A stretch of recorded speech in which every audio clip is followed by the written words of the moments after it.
Hey everyone, welcome to Hooper's Radar. Today we're going to be covering Bleacher Report's article on one problem each NBA team didn't see coming. And just before we get straight into it, I want to apologize for being gone for a month. I was busy with a lot of things, guys, but now that the NBA has been back for a bit, we're going to be covering this Bleacher Report article. And let's start with the first problem, which I believe is with the Atlanta Hawks, and their issue is Trae Young's icy shooting.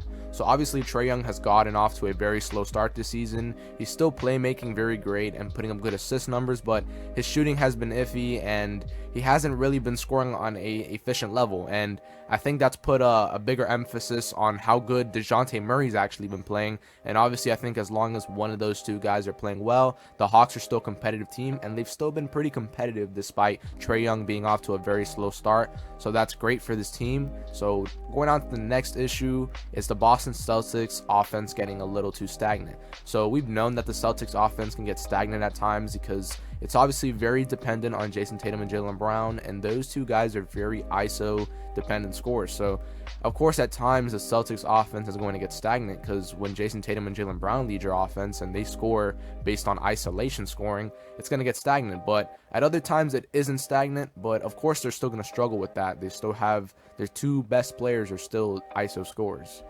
Going on to the next issue, the Brooklyn Nets disappointing defense. So I feel like this is a bit of a surprising one to not only me, but a lot of NBA fans, because there's a lot of great defensive players on this team. And you would imagine that when you have great defensive players on a team or good defensive role players, that would equate to a very good team defense. But that hasn't been the case for the Nets. Their strong point has actually been their offense this season. And obviously that can attribute to the nuclear season that Cam Thomas is having. Mikal Bridges still being very good, and just all the pretty good players that are on this team. But their defense shouldn't be this bad when they have Mikal Bridges headlining their defense, when they have Dorian Finney-Smith headlining that defense, and also have Ben Simmons there and Nick Claxton. And Nick Claxton was a defensive player of the year last year and a great rim protector. So there's no reason why the Nets should have a disappointing defense, but hopefully it clears up and improves as the season goes. Next issue we have is the Charlotte Hornets, too many fouls. So I'm not very familiar with this issue because, no offense, I don't really watch Charlotte Hornet games. The only thing I know about the Hornets right now is that LaMelo Ball has been absolutely turning up lately. But I didn't know that they struggled with the foul issue. I mean, I wouldn't imagine they're the best defense, so I guess that makes sense. But it says here Charlotte is 28th in opponent free throw rate. So I guess they really are fouling every opposing team every game and every night. But that's the Hornets' issue. Next, the Chicago Bulls. DeMar DeRozan's missing mid-range games. So I haven't been watching a lot of Bulls games either. I'm not going to lie to you, and I can't be everywhere. So please forgive me for that one. But I definitely do know that DeRozan has kind of had a slower start to the season, and he hasn't really been turning up and cooking, because last year he started the season very strong and he's been off to a slower start. I feel like Zach LaVine's been the best Bulls player to start the season. And I guess it makes sense that DeMar DeRozan's missing mid-range game. Apparently he hasn't been shooting that well from mid-range, and if DeMar DeRozan isn't scoring from the mid-range, he's not really doing much else, because that's his game. He scores all of his buckets, or most of them, from the mid-range. So that's the issue for them. The Cavaliers, Darius Garland's three-point shooting. Okay, so I am familiar with the fact that Garland has also gotten off to a very slow start, which is, kind of funny because Donovan Mitchell is the opposite. Donovan Mitchell's been off to a very hot start and has been cooking. But yeah, Garland has gone off to a slow start, and I think he's had a couple of injury issues too. But hopefully Garland eventually starts picking it up, because the Cavaliers are kind of mediocre right now, and they could really use Garland stepping up the production. Next, the Mavericks, the Josh Green stagnancy. So I think a lot of us, from what we saw last year, Josh Green had some good stints on defense and offense, and we all thought that he was going to play a bigger role into this upcoming season. Obviously, signing his 3-year $41 million extension, he would play a bigger role. But I feel like, now that he's coming off the bench, he hasn't really been playing that big role even off the bench. Tim Hardaway has been the main bench guy who's been absolutely on fire to start the season. And yeah, I think Josh Green has kind of taken a bit of a step back, or just stayed stagnant, in the sense of he hasn't taken that leap that Mavericks fans and that we all thought he could take this upcoming season. Next, the Nuggets and Christian Braun not building off his rookie campaign. I don't know if I agree so much with this one. I feel like now that Christian Braun does have a bigger role with Bruce Brown leaving, he's actually filled that role pretty decently. He's obviously not as good as Bruce Brown, I believe, yet, but Christian Braun has been pretty good, and he's playing his role. I don't know what people expect Christian Braun to build off of his rookie campaign. He's been playing his role very well, and the Nuggets are still at the top of the West, so I don't understand while Christian Braun has not been building off his rookie campaign. I think he's been slowly getting better, and that has to do with him playing his role, not overdoing it. Next, the Pistons, and it's Jaden Ivey's diminished playing time. And yeah, I've noticed this one too. I'll tune into Pistons games or check the box score, and I'll see that Jaden Ivey is coming off the bench literally every game, and he's not playing a lot of minutes, and he's not scoring and producing a lot, and it makes no sense to me. I'm a big Purdue fan, and I was big on Ivey when he got drafted, and he had a pretty good rookie year. I believe he also had a pretty good sophomore year, and it says here that Ivey averaged 19, 7, and 3 after the All-Star break, and that means he was turning up, and I think he's a potential future star caliber player. I don't know why Monty Williams is benching him. I see Marcus Sasser getting more minutes than him, and Marcus Sasser is also a baller, but I think Ivey, as much as a lot of, I guess, Piston fans, or I guess Monty, questions the fit between Ivey and Cade, I think Ivey's talent should still have him in the starting lineup. So I don't get that one. Next, the Warriors, and it's the demise of their best 5-man unit. And yeah, I think this mostly has to do with Klay Thompson, man. Klay Thompson has been ice cold to start the season.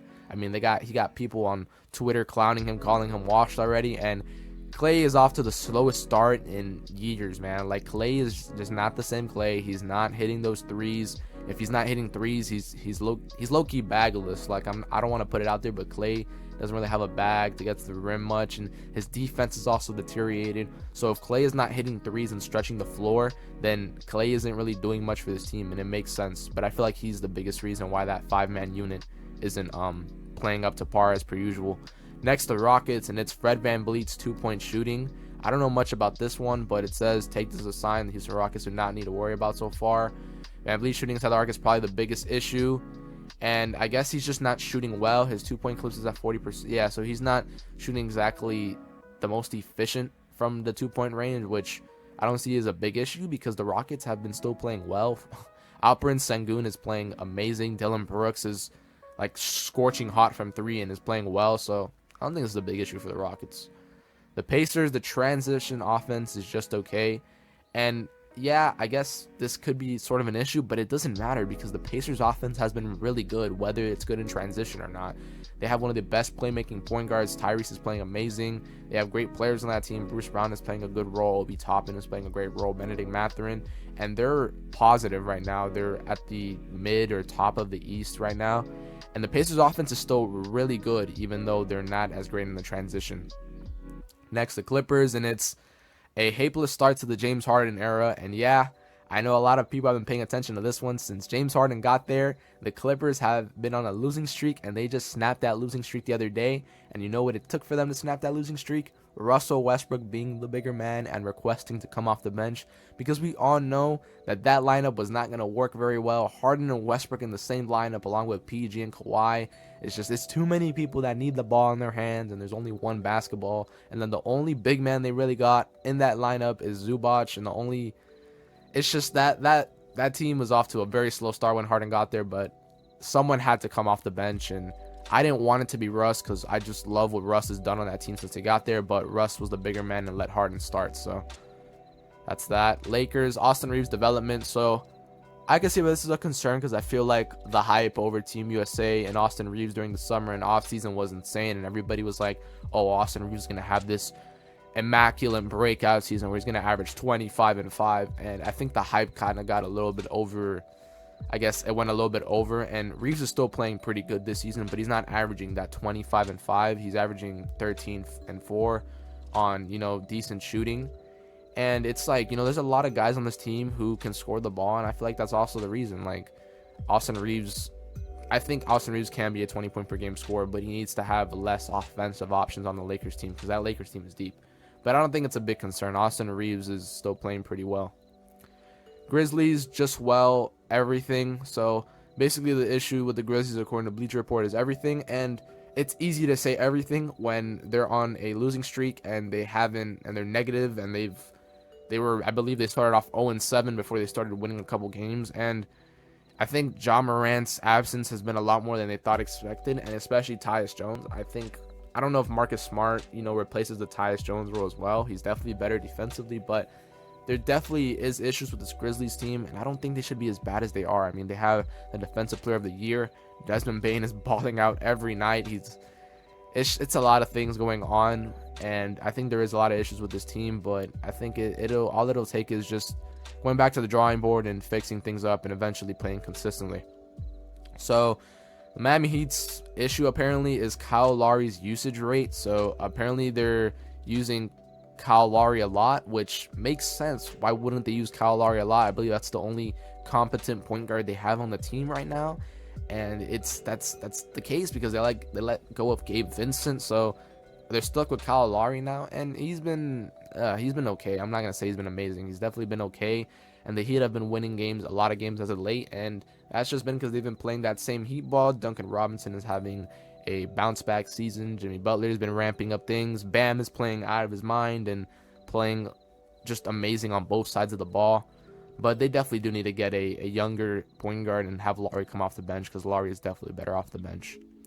Next, the Bucks, and it's an inexplicably shoddy defense. So I think we all predicted, we didn't know it'd be this big of a fall off, I feel like, but we all predicted that with Jrue Holiday leaving, the Bucks defense wouldn't be as good. But because they still have Giannis and Brook Lopez in that front court, that the Bucks defense would still be very good, because Giannis is a former, defensive player of the year, and Brook Lopez was in that defensive player of the year conversation last year. And because them two are still going to be on this team, it would still be a very good defense. Well, that hasn't been the case this year. It seems like Jrue Holiday leaving the Bucks has left a bigger impact on the defensive end than we thought it would. And yeah, it's just Jrue Holiday is an absolute triple upgrade on defense over Damian Lillard is, but Damian Lillard is the triple upgrade on offense. So it's kind of like they let go of something to get something in return.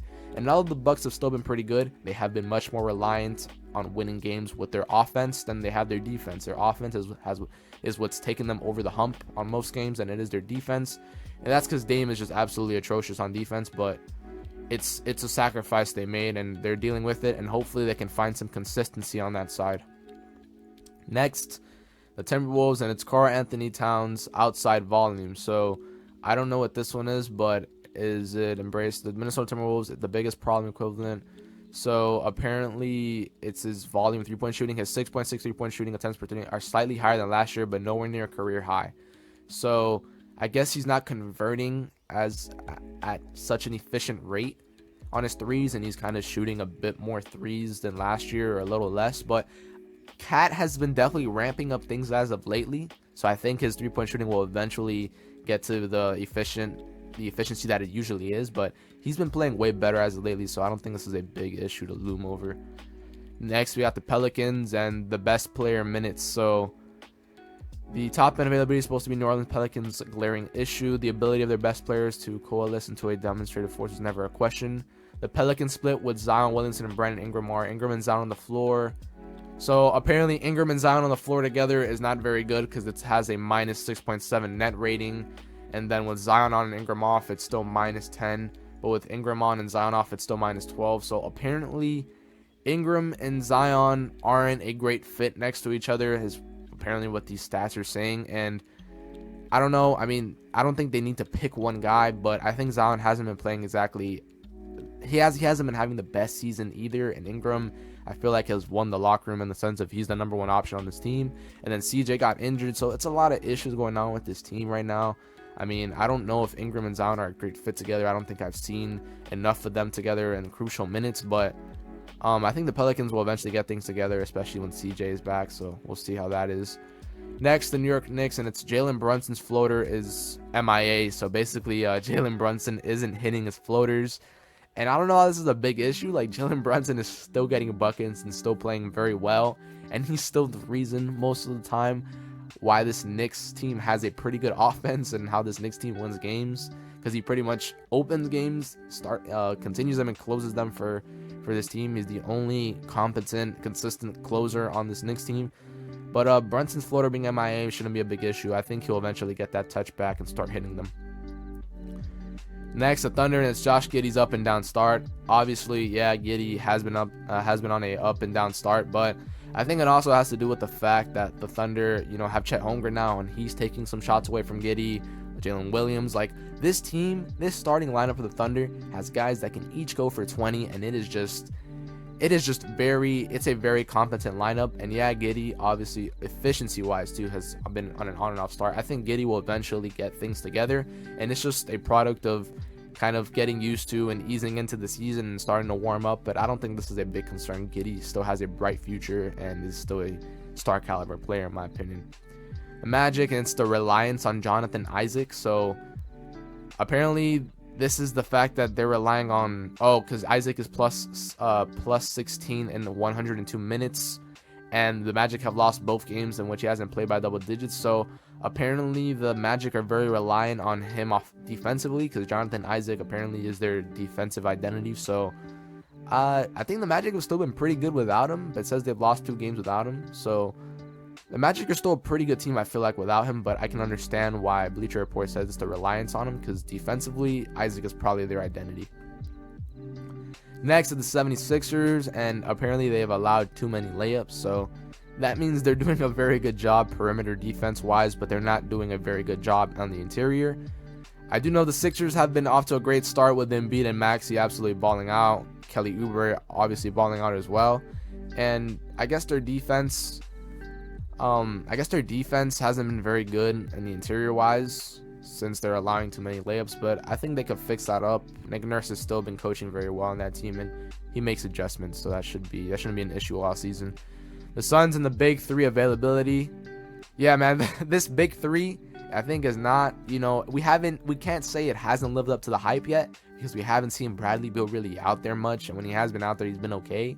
But Bradley Beal's health has just been what I thought. He got healthy over the summer, and it's just constant reports coming out from Woj that Beal's going to be out with time for this such and such injury, and it's just Beal's availability. I think Booker's back now. He struggled with, I guess, some injuries and availability, but whenever Booker has came back, he's been absolutely great. I mean, I think he's averaging career numbers this year, and he's averaging double-digit assists as well, so Booker's been great. Kevin Durant has been absolutely carrying because he's been the most available one, and Beal's just been out most of the time, so I don't know what to say. I think the Suns are still a decent team, but they definitely need their big 3 to be more available, and especially Bradley Beal. Next is the Portland Trailblazers, and it's DeAndre Ayton's offensive usage.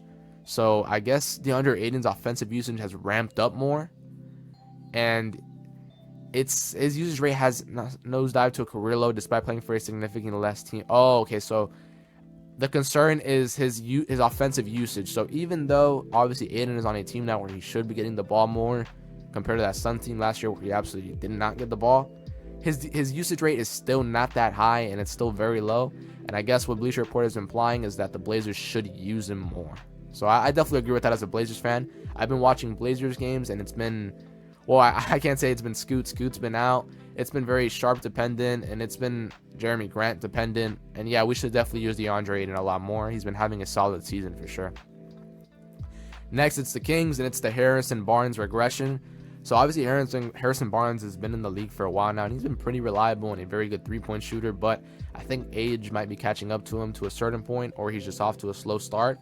But yeah, I haven't been really hearing about him much, and he's probably off to a very slow start. And it says here, through his first 9 games last season, he did average under 10 points, knocking down 16.7% of his triples, but his numbers did eventually get better. So I guess Barnes is off to a very slow start, but I think he'll eventually get things together. If not, I think Keegan Murray's already in the starting lineup, but yeah, Barnes is off to a slow start, but the Kings are still playing very well, and De'Aaron Fox is having a very great career year so far. The Spurs, and it's the cost of experimentation. Does this have to do with Jeremy Sohan being the point guard? I think it does. Leaning on Jeremy Sohan to run the offense jibs with the information gathering of the San Antonio Spurs. So Sohan's reps to the point may come at the expense of efficiency and victories, but it could be better positioned their core for higher stake moments in the future. So I guess this has to do with Trey Jones not being the point guard, the starting point guard, coming off the bench, and Trey Jones being one of the best assist to turnover ratios in the league and being a great decision maker on the playmaking side. But I personally like the Jeremy Sohan at point guard experimentation. I think it makes the lineup bigger and more diverse and kind of versatile on defense, and I like it personally. I don't mind him being at point. Next is the Raptors, and everybody saw this coming. I don't know if this has to do with the Raptors just being mediocre at the moment. I know Scotty Barnes has been having a breakout year and been having a very good year. And yeah, I think the Raptors are kind of the middle of the pack in the East right now, and Siakam has been off to a slow start, and I believe Gary Trent's injured.